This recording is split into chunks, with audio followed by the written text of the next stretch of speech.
오늘 주의 일에 더욱 힘쓰자라는 제목으로 이 고린도전서 15장 부활장에 대해서 말씀하고 있는데 지난주에 읽었던 50절에서 58절 오늘까지 읽은 58절은 부활로 말미암는 성도의 궁극적 승리, 결국에는 고난을 당하고 어려움을 당하고 죽기도 하지만 그러나 새로운 우리 부활체로 승리하게 될 것이다 라는 것을 주는 거예요.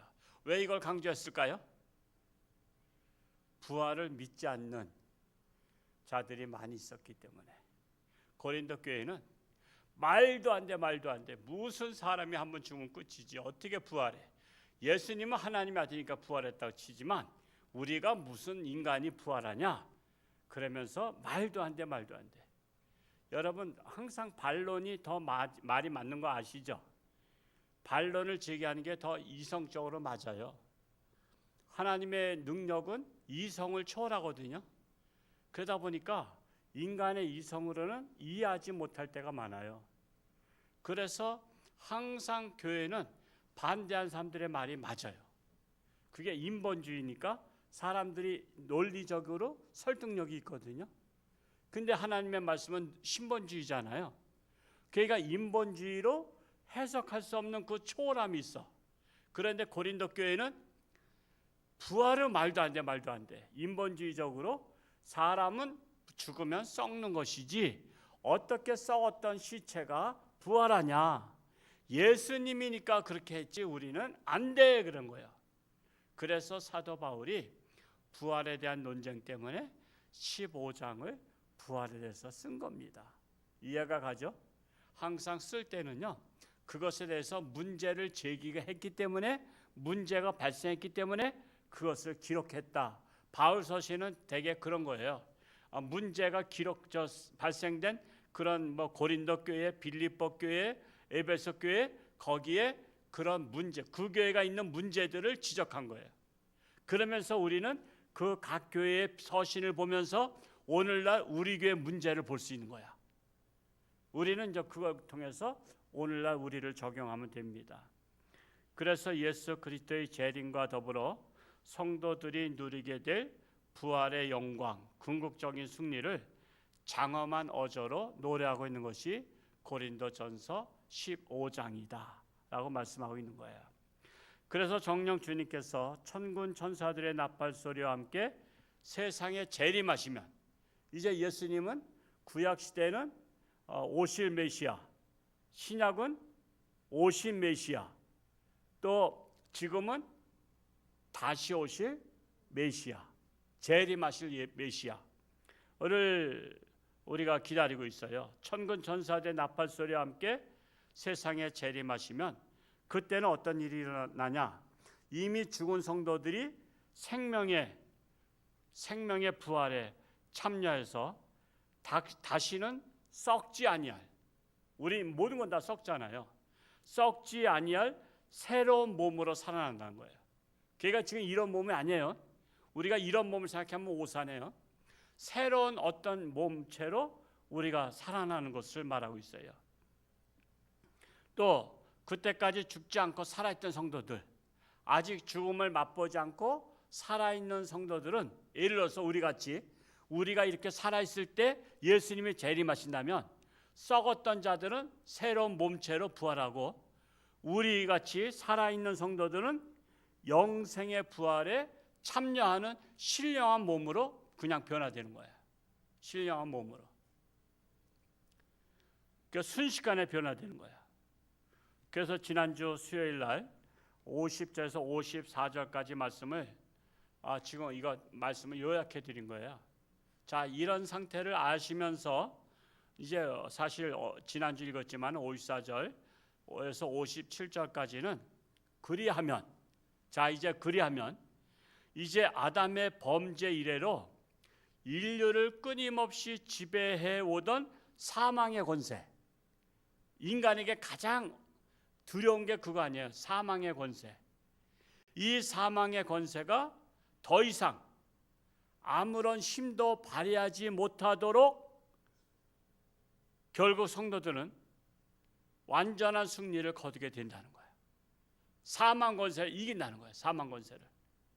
여러분, 우리 하나님 믿는 사람들도 사망하면 슬퍼요, 안 슬퍼? 슬프잖아. 이게 인간의 마음의 본능이야. 우리는 누구나 다 사망하면 슬퍼. 우리는 천국에 간 걸 알면서도 슬퍼. 우리는 간 것을 알면서도 슬퍼. 그 잠시 헤어짐에 대한 슬픔이 있어.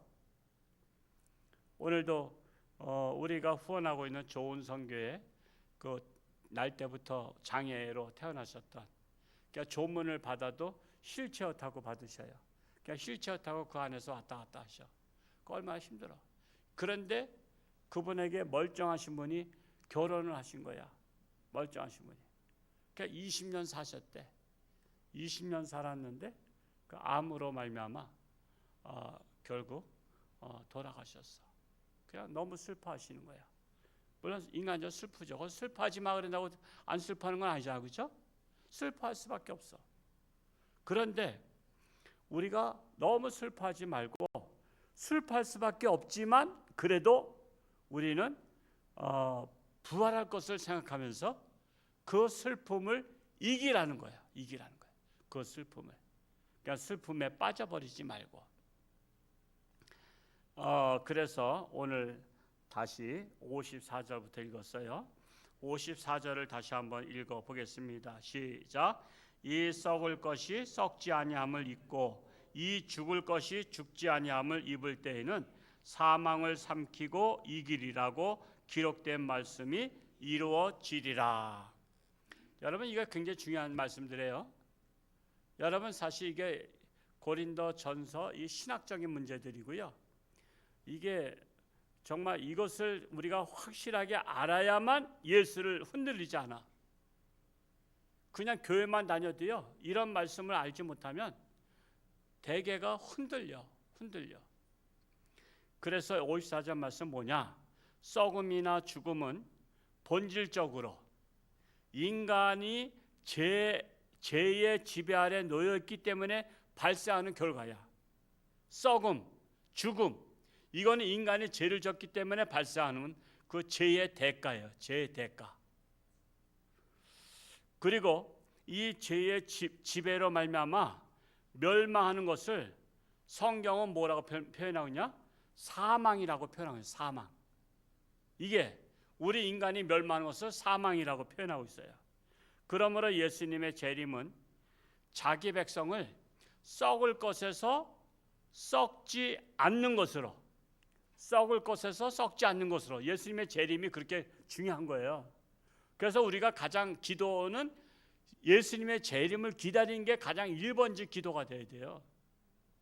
왜? 썩을 것에서 썩지 않는 것으로 변화되는 거야. 또 죽을 것에서 죽지 않을 것으로. 이 예수님의 재림은 그거예요. 썩을 것에서 썩지 않을 것으로, 죽을 것에서 죽지 아니할 것으로 만드는 거야. 그러니까 이 사망은 결국 예수님이 재림하시면 사망은 결국에는 효력을 상실하는 거야. 효력을 상실해. 효력 발생이라는 말을 많이 들었죠. 효력 발생. 그것처럼 효력이 상실되는 거야.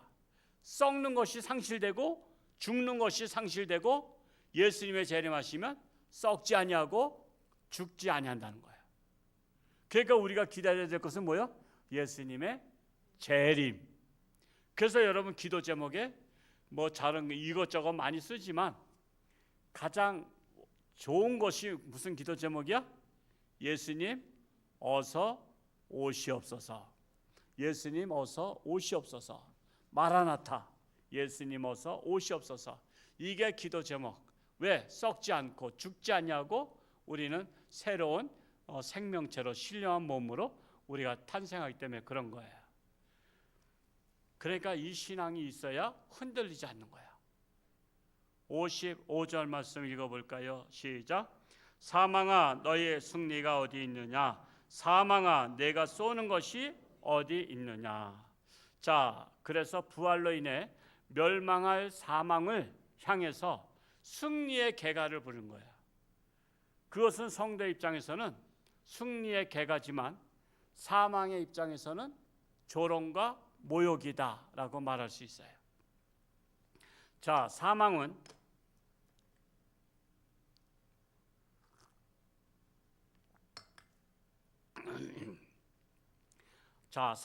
그리스도께서 오시기 전까지 세상의 모든 인간에게 절대적인 권세를 휘둘렀어요. 사망 앞에서는 황제도 소용없어. 벌벌 떠는 거예요. 황제가 아무도 안 무서워하는데 사람 뭐 아무것도 안 무서워해. 근데 사망 앞에서는 두려워 떠는 거야. 사망 앞에서. 히스기야 죽는다. 히스기야 왕도 죽는다 그랬더니 벽을 향해서 그냥 손을 들고 기도했잖아. 왕도 소용없어. 사망 앞에서는 왕도 소용없어요. 그래서 모든 권세를 휘두르는 폭군 같아. 이 사망이 폭군 같은 거야. 이거는 뭐 이쁜 사람 소용없고 이건 건강한 사람 소용없어. 그냥 교통사고 나서 죽으면 그냥 끝이야. 그게 폭군이에요. 폭군. 그 절대 지배자 사망이 그리스도가 재림함으로 멸망하게 된다는 거야. 즉 사망이 없어지게 되는 거야. 그러니까 그리스도의 재림이 얼마나 중요한가를 말씀하고 있는 거야.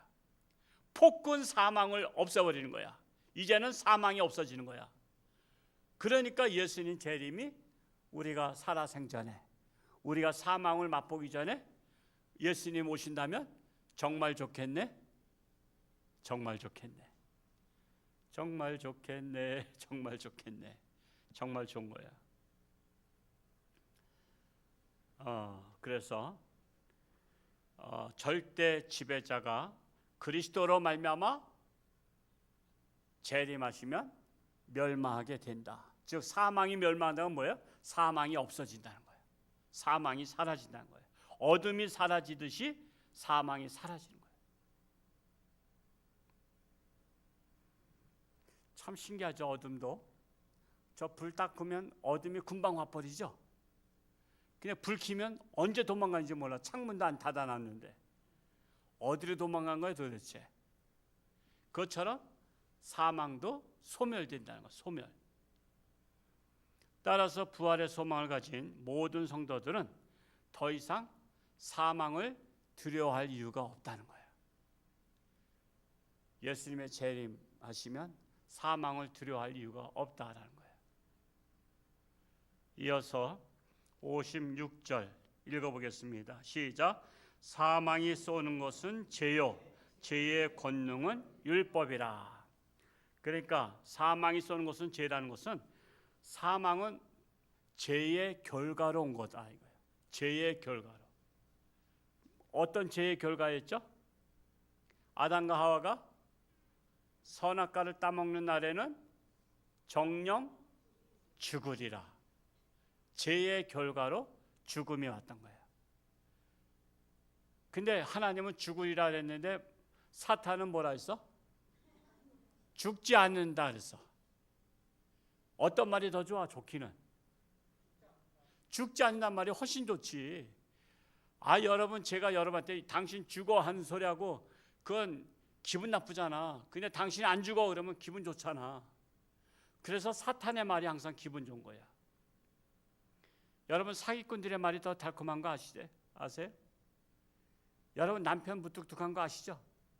이웃집 아저씨가 더 사근사근데 그런데 이웃집 아저씨하고 놀아나면 어떻게 돼? 결국 가정 파탄 나는 거죠. 그래서 우리는 하나님이 죽으리라 한 말씀을 우리는 달게 받아야 돼. 달게 받아야 돼. 그래서 죄의 결과로 사망이 왔다라는 거예요. 그래서 사망은 오직 죄를 통해서만 인간에게 자기 권세를 행사해요. 사망은 죄인에게만 행사하는 거야. 죄인에게만 자기 권세를. 죄가 없다면 사망은 인간을 지배하지 못해요. 인간이 죄를 졌기 때문에 사망이 인간을 지배하는 거예요. 그래서 인간이 죄가 없다면 인간에게 썩음과 죽음도 주지 못해요. 그러니까 썩음과 죽음은 누가 자처한 거야? 사망이 자처한 거야? 우리가 자처한 거야? 죄를 지은 우리가 자처한 거야. 그래서 항상 남의 책임이 없어. 내 책임이야. 여러분, 사탄이 따먹으라 했어도 따먹고 안 따먹고는 누가 책임이야? 내 책임이야. 내 책임. 사탄이 따먹었다고 사탄 책임이라면 안 돼. 여러분, 항상 이 사람들 보면요, 꼭 누구 때문에 하겠다 그래. 누구 때문에. 난 누구 때문에 시험 들었던 사람 제일 미워. 이거 속마음을 나타내서 죄송한데 하여튼 미워. 왜 누구 때문에 시험 들어? 자기 줏대 없나? 왜 이렇게 줏대가 없어? 자기 결정은 자기가 하는 거야. 사탄이 아무리 따먹어도 따먹으면 안 되는 거야. 그거는 자기가 결정하는 거지. 왜 사탄이 따먹었다고 따먹냐 말이야. 여러분에게 내가 독약을 주면서 마시라면 여러분 마셔요? 마시면서 목사님 때문에 제가 죽어요 그래? 목사님이 나 먹으라 해서 마셔가지고, 누가 마시라 해서 저기 마시라 해도 안 마시면 되지. 딴 사람들은 안 마시고 멀쩡한데 난 독약 안 마실래요 그랬는데 왜 굳이 목사님이 마시랬다고 마시고선 죽으면서 목사님이 마시라 해서 제가 죽어요 그러면 그건 비굴 아닌 거 아니야. 그래서 이 사망은요, 우리 인간이 죄를 짓지 않았다면 우리를 지배하지 못해요. 죄를 졌기 때문에, 약점을 잡혔기 때문에 지배하는 거야. 포로가 된 거야. 그러면서 56절 하반절에 뭐라 했어요? 죄의 권능은 율법이라 했어요. 죄의 권능은 율법이라. 이게 무슨 말이냐면 율법은 그 자체로는 좋아요, 나빠요? 좋은 거예요. 율법은 좋은 거예요. 우리에게 바른 길을 갈 수 있도록 하는 게 율법이거든요. 좋은 건데, 그러나 인간 중에는 선한 자가 없기 때문에 인간이 율법 앞에 서게 되면 율법 앞에서 심판을 받게 돼. 그러니까 율법이 심판자야. 자, 예를 들어서 범죄자한테 경찰이 다가오면 좋은 거야, 안 좋은 거야? 그건 안 좋은 거야. 범죄자에게는 안 좋은 거야. 근데 아가씨가 밤길을 어두운 데 가는데 뒤에서 두 남자가 처벅처벅 쫓아오는데 앞에 경찰이 두 명이 순찰 돌고 있어. 반가워, 안 반가워? 반가운 거야. 같은 경찰인데 뒤에서 쫓아오던 놈들은 안 반갑고 이 아가씨는 반가운 거야. 율법이라는 게 그거야. 죄를 지면 죄 지은 사람에게는 율법이 심판자가 되는 거야. 율법으로 심판하는 거예요, 말씀으로. 근데 죄를 짓지 않은 자에게는 율법이 선한 길로 인도하는 거야. 그러니까 율법이 문제예요, 죄를 짓는 인간이 문제야? 죄 지은 인간이 문제라는 거야. 죄 지은 인간이.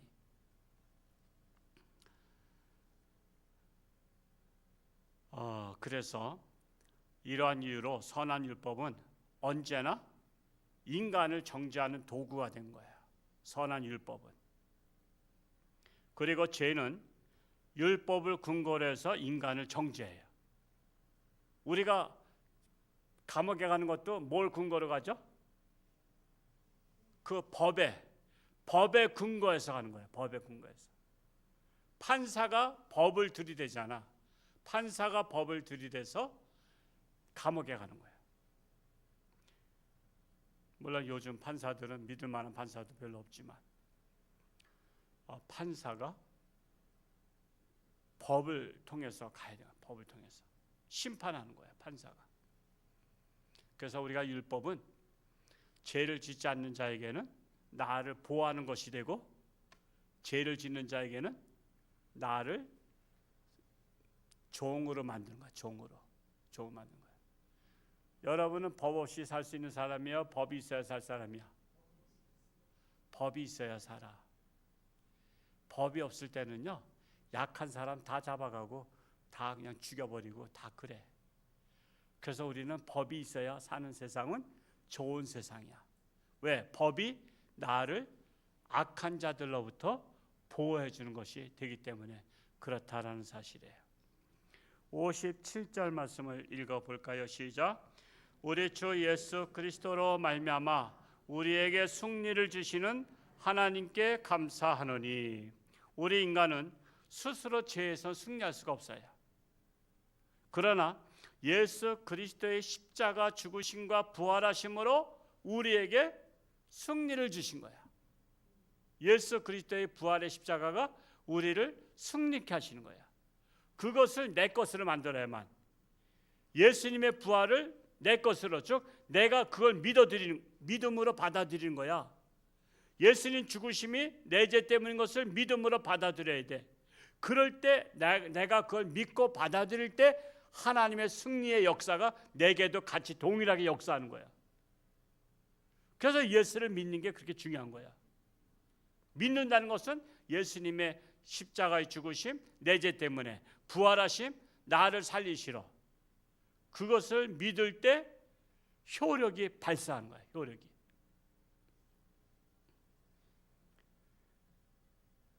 그래서 오직 부활의 신앙을 믿는 자만이 죄의 권세, 사망의 권세를 이길 수 있다는 거야. 이게 지금 고린도 교회가 뭘 말하고 있는 거예요? 고린도 교회가 예수님은 하나님의 아들이다라고만 믿고 있었는데 거기까지 안 간 거야.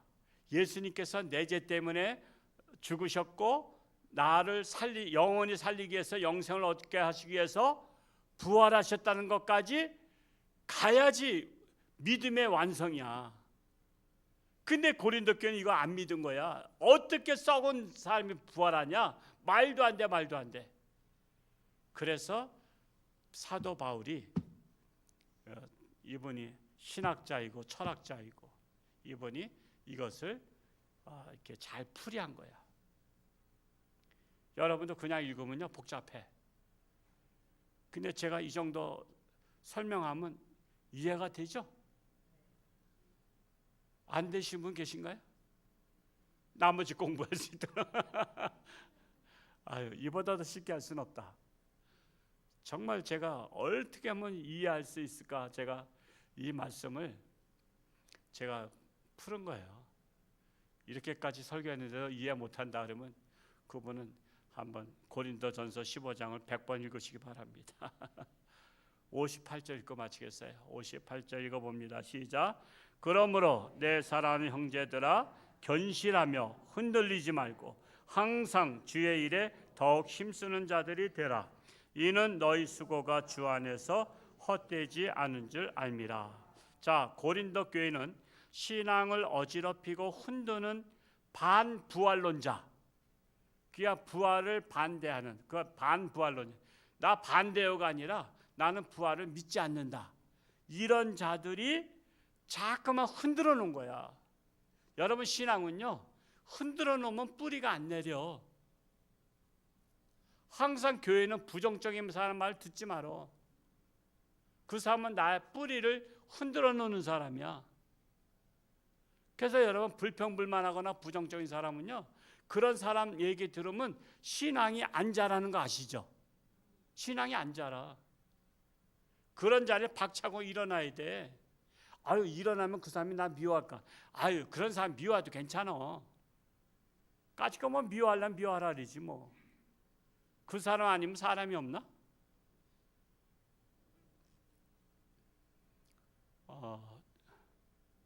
하여튼 그런 흔들리지 말고 항상 우리는 주의 일에 더욱 힘쓰는 자가 되라는 거예요.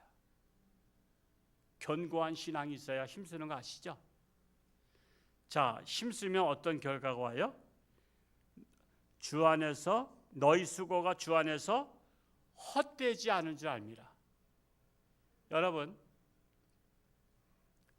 이왕 사람이 충성할 거 이장님한테 충성하는 게 나아, 아니면 면장님에게 충성하는 게 나아, 군수님에게 충성하는 게 나아, 도지사님에게 충성하는 게 나아, 한 나라 대통령에게 충성하는 게 나아, 하나님께 충성하는 게 나아? 이거 모르면 바보지 뭐. 이왕이면 하나님께 충성하면요 너희 수고가 헛되지 않은 줄 압니다. 그래서 우리 인생은 누구한테 승부를 걸어야 돼? 하나님께 승부 걸어야 되는 거예요. 하나님께. 근데 하나님께 승부를 안 걸고 왜 그냥 동네 사람한테 승부를 걸고선 왜 그 사람한테 질질 끌려다니냐 말이야. 주일날 어디 가자 그러면 글로 끌려가고. 그거 다 사탄의 앞잡이들이 끌고 가는 거 아니야. 교회 못 나오게 하고. 어디 가라, 어디 가자, 저기 가자. 이 홍천서는 저 속초 마귀가 제일 많은 것 같아. 만만한 데가 속초야 그냥. 바람 쐬러 가자 속초. 1시간은 가니까. 속초 마귀가 아주 그냥 주일마다 불러내. 여러분 부모는 그거 싫은 거 아시죠? 우리 자녀가 공부하는데 밖에서 그냥 맨날 그 노는 애들이 놀자 그러 불러내면 부모가 화나는 거 아시죠? 목사도 마찬가지야. 부모 마음이야. 자꾸만 불러내가지고 주일마다 어디 가게 하고 그냥 가는 사람이 많잖아. 우리 제대로 참석하면요, 우리 한 300명 예배 드린단 말이에요. 주일날. 근데 200명도 어려워. 왜? 돌아가면서 빠져. 돌아가면서. 그거 순번 정했나? 순번 정한 것 같아. 김정수 권사님 그거 조사해 보십시오. 요번에 옛사랑 초청한지 봉사하는 거 아주 그냥 화끈하게 순서를 딱 정해놨어. 야, 똑소리 나게 했어. 본인들한테 다 연락이 됐죠. 근데 순번을 정한 것 같아. 이번 주에는 누가 빠지고 다음 주에는 누가 빠지고. 왜 이렇게 순번 정하고 빠지냐 말이야. 저는 매주 출석 체크 다 하잖아요. 다. 오차범위 한두 명 틀려. 왜?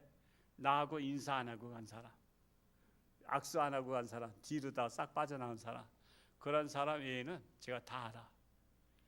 근데 이제 집사람이 파악하고 내가 파악하니까 둘에서 오차 범위가 거의 다 없어.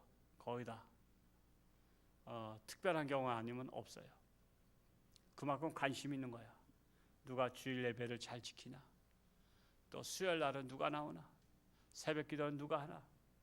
이것이 바로 부활 신앙의 뿌리를 두면 열심히 다녀. 저는요 10대 때부터 열심히 했어요. 저는 10대 때부터. 지금 여기 우리 형제도 열심히 하고 영우도 열심히 하지만요, 앞으로 큰 힘을 될 거야. 아주 지난주 토요일날 음악회 갔더니 음악회 있는 사람들도 많이 알아. 영우가 돌아다니면서 인사하고 다니더라고. 앞으로 군수 나올래나 봐. 이번에 예상 초청자한테 제일 많이 초청할 것 같아. 사람 많이 알고 있어. 저도 10대 때부터요, 저 수요 기도를 안 빠졌어. 겨울에 그렇게 추워도요, 시골에서 자전거 타고 다닐 때 자전거 쇠사슬이 추우면 풀어져요. 튕그러져. 그 얼마나 저게 눈이 왔을 때는 막대기도 없어. 찾기도 어려워. 막대기 가지고 이렇게 돌려야 되는데 막대기가 없어. 그렇다고 또 자전거가 재산이야. 요즘 말하면 자가용이야. 그러니까 그냥 길거리에다 놓고 갈 수도 없어. 그럼 누가 가져가면 어떻게 돼? 그래서 그거를 그냥 끌고서는 교회까지 그냥 갔어. 여기서 말하자면 어디까지 끌고 간 거냐? 저쪽 길 건너편에 희망교회 정도 끌고 간 거야. 여러분 타고 가는 것은 쉬운데 끌고 가는 것은 어려워. 저는 그때부터 하고 기도원 다니고 그냥 시간만 있으면 기도원 가고 그렇게 하면서 여기까지 왔어요. 왜 그랬어요? 예수님의 죽으심은 내 죄 때문이고 부활하심은 나에게 영생의 소망을 주시는 예표이기 때문에 지금까지 흔들리지 않는 거예요. 흔들리지 않아. 저 하나님 앞에 섭섭한 것도 많아. 그렇지만은 여러분 자식이 부모 섭섭하다고 여러분 가출해요? 그건 나쁜 자식이지. 섭섭해도 그래도 부모가 날 낳으셨고 나를 기르신 분이셔. 아빠 섭섭해요 이렇게 말은 할 수 있어. 항변은 해. 그렇지만은 떠나는 건 아니야. 등지는 건 아니야. 저도 때로는 하나님 앞에 섭섭할 때도 많았지만 그렇다고 해서 내가 하나님을 미워하지 않아. 하나님을 사랑해. 그래서 여러분 그러한 신앙까지 가야 여러분 견고한 신앙인이 돼. 견고한 신앙이 돼. 정말 우리 홍천중앙교회가 어떤 흔들림에도 비바람이 몰아쳐도 환란 풍파 몰아쳐도 하나님을 떠나지 아니하는 견고한 뿌리가 내리는 우리 모두가 될 수 있기를 축복합니다. 할렐루야. 고맙고 감사하신 아버지 하나님, 부활의 신앙 곧 우리가 사망 권세 온 것은 우리가 죄를 졌기 때문입니다. 율법에 위배되기 때문입니다. 그래서 율법은 좋은 것이로되 죄를 짓는 자에게는 율법이 심판으로 오십니다. 우리는 이제 견고하며 흔들리지 말며 더욱 주의 일에 힘쓰는 자가 되기를 소원합니다. 이 수고가 결단코 헛되지 않을 줄로 믿습니다. 우리 홍천중앙교회가 어떠한 일에도 신앙에 시험 들지 아니하고 우리는 견고한 신앙이 될 수 있기를 간절히 소원합니다. 육신의 질병으로 사경 헤매는 사랑하는 교우들 불쌍히 여기시고 저들의 견고한 신앙으로 말미암아 병마에서 승리하며 벌떡 일어나며 모든 악성 그런 종류들이 다 떠나가고 새로운 세포가 살아나는 놀라운 역사가 일어나기를 간절히 소원합니다. 우리나라 하나님 앞에 의탁합니다. 정의가 살아있고 공의가 살아있고 정말 나라를 올바르게 이끌어가는 지도자들이 하나님을 의지함으로 이 나라의 국민에게 소망을 주는 우리나라가 되게 하여 주옵소서. 이 시간도 감사의 힘을 11조의 힘을 드린 손길에 축복하시고 감사가 넘치게 하시고 11조가 30배, 60배, 100배로 확장되게 하여 주옵소서. 감사드리며 예수님의 이름으로 기도하옵나이다. 아멘.